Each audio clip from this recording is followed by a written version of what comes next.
মুকেশ আম্বানি ভারতীয় ব্যবসায়ীদের মধ্যে এক কিংবদন্তি নাম। ভারতের শীর্ষ ধনী, ব্যবসা জগতের কিংবদন্তি, দক্ষিণ এশিয়ার অন্যতম প্রভাবশালী মানুষ মুকেশ আম্বানি ধীরুভাই আম্বানি।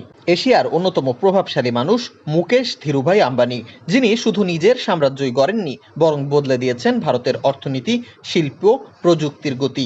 জন্ম 1957 সালের 19 এপ্রিল ইয়েমেনের আদেনে, কিন্তু বড় হয়েছেন মুম্বাইতে সাধারণ এক পরিবারে। তার বাবা ধীরুভাই আম্বানি ছিলেন একজন স্বপ্নবাজ উদ্যোক্তা, আর সেই স্বপ্নই পরিণত হয়েছে আজকের রিলায়েন্স ইন্ডাস্ট্রিতে। মুকেশ আম্বানির শিক্ষাজীবন শুরু হয় মুম্বাইয়ের হিল গ্রেঞ্জ স্কুলে। এরপর তিনি ভর্তি হন ইনস্টিটিউট অফ কেমিক্যাল টেকনোলজিতে।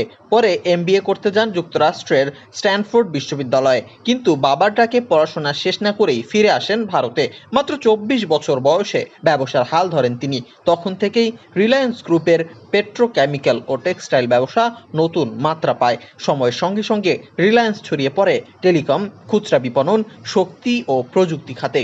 তার হাত ধরেই শুরু হয় রিলায়েন্স জিও, ভারতের মোবাইল ডেটার বিপ্লব। 2016 সালে রিলায়েন্স জিও চালু হওয়ার পর মাত্র কয়েক বছরের মধ্যেই কোটি মানুষের ইন্টারনেট ব্যবহারে অভ্যস্ত হয়। মোবাইল ডেটা হয়ে ওঠে সস্তা ও সহজলভ্য।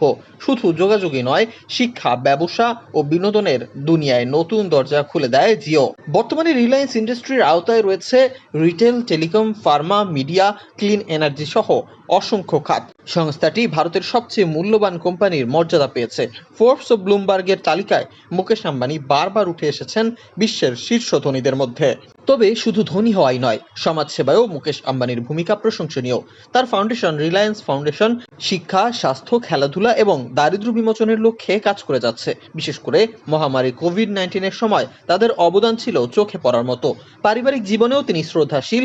স্ত্রী নীতা আম্বানি নিজেও সমাজ সেবায় সক্রিয়। তাদের 3 সন্তান ইতোমধ্যেই ব্যবসার বিভিন্ন শাখায় গুরুত্বপূর্ণ দায়িত্ব পালন করছেন। মুকেশ আম্বানির জীবন প্রমাণ করে, শিকড় যত সাধারণই হোক না কেন, সঠিক দিক নির্দেশনা, সাহসিকতা, উদ্ভাবনী চিন্তা দিয়ে গড়া যায় বিশ্বের সফলতার এক শক্তিশালী ভবন।